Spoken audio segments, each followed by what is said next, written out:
Henry Kissinger says he hopes democracy will come peacefully to Egypt and spread throughout the region. I hope that there will be peace and democracy in the region. But he warns the U.S. that it must be seen to be influencing or not be seen to be influencing the developments. 1, 2. I hope that there will be...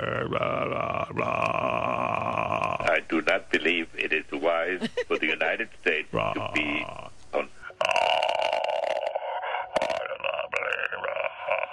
television saying what Egypt must. I don't even know what I'm saying. Do, but it could spread through the Middle East, could spread to all the traditional regions there.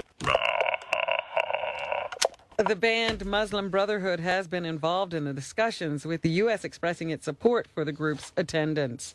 Former Secretary of State Madeleine Albright credits the Obama administration for walking a very delicate line in Egypt. She told CNN's State of the Union that the U.S. can't micromanage the transition to democracy in Egypt. 1, 3. All right. What we have to do, however, is make clear that the process itself is important and arriving at a democratic solution is important, which is... How about we do nothing? They're all maniacs over there. It makes no difference. Here we go again. No, they were nuts. our friends. Stay away from them until they settle this whole thing. They're all nuts.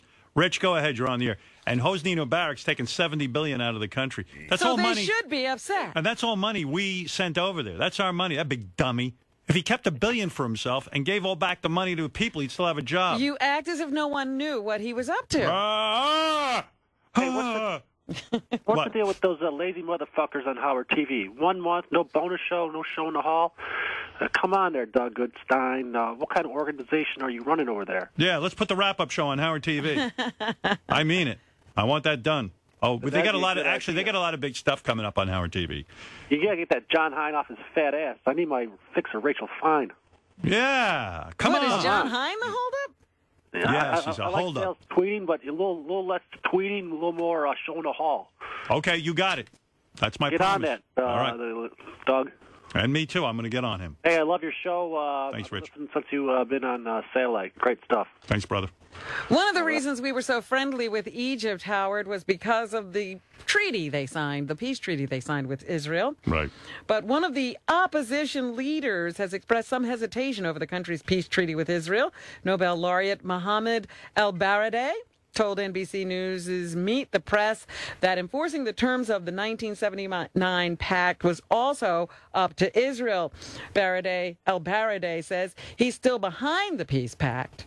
It is rock solid, but everybody... Blah, blah, blah, blah, blah. Hey, wouldn't it have been funny on the Super Bowl if, like, they turned over, instead of A-Rod, it was Cameron Diaz feeding popcorn to Hosni Mubarak, or whatever that guy's name is? Mubarak. Does she know how much money he has? It should be like jamming pop. It would be like every 5 minutes they go over to a different person, and Cameron Diaz is feeding him popcorn. Actually, Mubarak's son, who they always thought would be his successor, is a very handsome young man. He's the big catch. They got $70 billion. Yeah. Those Egyptians, they're all busy hating Israel. The Arabs hate Israel. Meanwhile, their own leaders are taking all their money, $70 billion of aid money, stuff we send over, stuff they get from the Suez Canal, all that bullshit. The guy was pocketing it all for himself. What a scumbag. Don't worry about the Jews. Don't worry about the Jews. Worry about your president there for life. Fuckers. What else you got? The guy played her like a violin. So very, very good interview there, too. So 2 good interviews to read. There you go. You got Playboy and you got Rolling Stone. That's right. What can I tell you? Let's go to Rich. Rich, good morning. You're on the air on a Thursday. Rich. Yeah, Howard. Hi, Rich. Hey, I think you're being a little selfish to Beth O. and the rest of the world for not allowing Beth to have a baby. I mean, let me explain here. You know, I'm sitting on the internet. I'm admiring Beth O's beautiful physique, maybe whacking it, and I'm thinking what a crime it is against humanity to deny Beth's DNA to future generations. First of all, you're assuming that Beth wants to have a kid, and I'm denying it. Yeah, he's going to make her have a child whether she wants one or not. But if she did want a kid, the fact is, it is very selfish of me. You're absolutely right. That is But she doesn't have to stay if she really wants a kid. There's someone who would impregnate her. Come on, everybody knows that you control all our decisions. And by the way, my DNA would only fuck up her DNA. So it'd be a wash. No, but look, you get Howard's charm, Beth's charisma. You get Howard. Yeah, but what if she gets? What if she gets? The kid gets my looks. Yeah, you're saying a perfect world scenario there. That's right. What I'm saying is both. Beth has said to me that if we had children, they would not be good looking. That she feels they would be very awkward looking because of our height, and she just thinks it would not turn out well in terms Howie of the Jr., 8 pounds 6 ounces. You know, he'd be well endowed, thoughtful, charming. He may be a little hook nosed. Then Howard would be jealous of him. Yeah, what do I need? What do I need him to be too good looking? But it is selfish of me, you know. Like I think Beth is being sincere when she says she doesn't want children, but I think you know, it is a selfish thing on my part. I've had 3 children, and you know, Beth. I'm not even talking about. Well, Beth fell in love with me. Doesn't want kids, and I'm not very approachable on the subject. Even I've really shut down to that idea of having another kid, and I think it would be incredibly selfish of me to say to her, "Yeah, you can't have a kid." It's selfish not only to her, but it's selfish to humanity. I mean, stop with that, humanity. Look at her. All right, we heard There's that. plenty of good-looking people having babies. Yeah, don't worry about it. Look at Halle Berry's doing it for everyone. Right, Halle Berry is the best-looking person, and she goes out with only male bimbos. Really good-looking guy. Right, you don't have to worry about that. She's going to take care of it. But yes, it is selfish of me. I recognize And Pam Anderson has done her bit. You know, a lot of beautiful women have done it. Right. That's right. Angelina Jolie and Brad Pitt, the 2 best-looking people in the world, are having babies. Yeah. Don't worry about it. They got that covered. Her had kids, and she had a son who got her looks. Right. Look at that. Is that right? Was he a really good-looking kid? He was gorgeous. Where had is he? her face. Never did anything. You know, like they were all, you know, they grew up rich, and I don't know what they do. But boy, oh boy, was that kid beautiful. There you go. Elizabeth Taylor. The one thing I read about her that, you know, I that moved me. She said, here, I flagged it so I wouldn't forget. There's all these pictures of Elizabeth Taylor. A quick break, and we'll come back and we'll hear your plan. Okay, I'd like to say, Shannon, Pascal, and Robert, you guys did great with your jokes, great with the introduction. All right. Wonderful having you here. 888-STERN-101. I like having you here. Rich in Raleigh starts the show for us nice tonight. to have them here. What's up, Rich? Hey, Mr. Joke Man, here's the joke. No, first go to Charlie Goodnight's and tell those motherfuckers that I want to come back and work there. I just found a bunch of fan letters from when I worked at Raleigh and was on WRDU, and people said, that's the funniest radio stuff I ever heard. You're the funniest act I ever saw, and Charlie Goodnight's will not let me down there. So go over there and break some balls. They won't let you? Well, they don't return the calls. I don't know.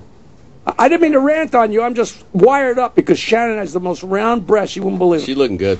I am. Facebook.com/Jackie's Joke. All right, Raleigh, what do you got? All right. What's white, gooey, and comes from above? Coming of the Lord. Goddamn, Jackie, you're too good for me. Wow. All right, I would like Rich. to throw in the Pascal beautiful. Yes, you're equal opportunity. I saw her giving me the evil eyes. Did you see her, Robert? She was like, "You son of a." She was giving me a dirty look in 4 fucking languages. Go ahead, Mickey. Yo, Chicago! Friday night, April 1st at the Star Plaza Theater. Jackie will be there. It's actually in Merrillville, Indiana. He'll be performing with Geechee Guy and Bob Zaney. The good news is when I sent the thing out about Mary Ann, it was also an announcement for Chicago, and I got That's the good news. I got a lot of emails from Chicago people. It's about time you came back here. So they're returning your calls. They're not returning calls. They emailed me back saying, "Jokey, we're not going on Twitter." White Irish Drinkers is Jackie's movie. He's got 7 words in it. 6. Don't exaggerate. Opens March 25th in New York, L.A., Boston, and Toronto. And on Sunday, March 29th, the Baltimore Comedy Factory will host his antics in Baltimore, Maryland. Go to jokeland.com. Now, wait a minute, Ian McKeon. Look at me returning to Chicago, returning to Baltimore. You almost think I had something going on. But I just came over. I watched The Dog Whisperer. I still watch The Dog Whisperer. And The Dog Whisperer is a little bit hands-on. He doesn't hit the dog, But what he does is to simulate where the mom would nip the dog, like in the neck, to give him a little. He does a little poke in the neck, like, and then touch them in the neck. And it's not a hit or anything. There. And I was talking to Greg about that, and I said, I was a little uneasy with that because I always heard you're not supposed to touch the dogs. And he said, no, I have a hand. He goes, I have no problem. It's not his method, and that he has a completely and utterly hands-off method of dealing with the dog. That was the opening line of our conversation about how to train a dog. There's nothing inaccurate there. All I'm saying is what he said to me, I described what I had done, and he said there's nothing wrong with that either. It's just not my method. So, Were you surprised how Gary reacted to when you chimed in this morning?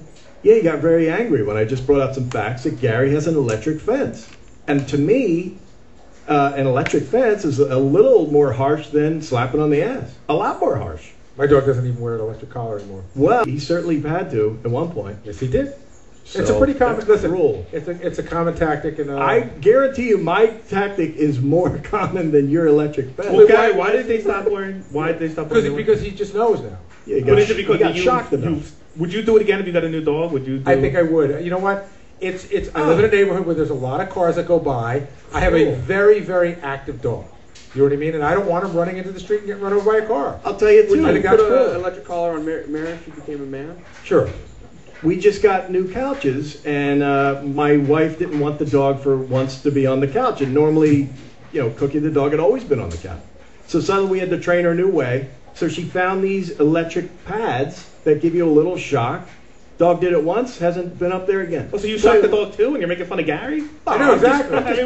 He's a hypocrite. Wait, how does that work? You get he's a hypocrite. That's all. So are you then if you're making fun of Gary for shocking his dog, and you do the same thing? No, Scott is right. I could care less. I put electric fence up too. Wait, Scott, so these are electric pads that you put on the couch? Put on the couch. I got shocked by it twice. So if the dog jumps up on it, it shocks him and goes down. And you got shocked? Yeah, I got shocked twice. And your kids get shocked? My kids got shocked. My one son had his hand, he was laying on it, it was turned off. And the other kid came over and turned it off. Oh my God. And Steven got it. How strong of a your kids treat each other like dogs. It's, it's, I don't know. It doesn't hurt. Threshold for pain. Rich in Carolina, you're on the wrap-up show. Hey, guys. You guys usually rip on Scott's face, but I usually defend him. But I think in this case, he's very wrong.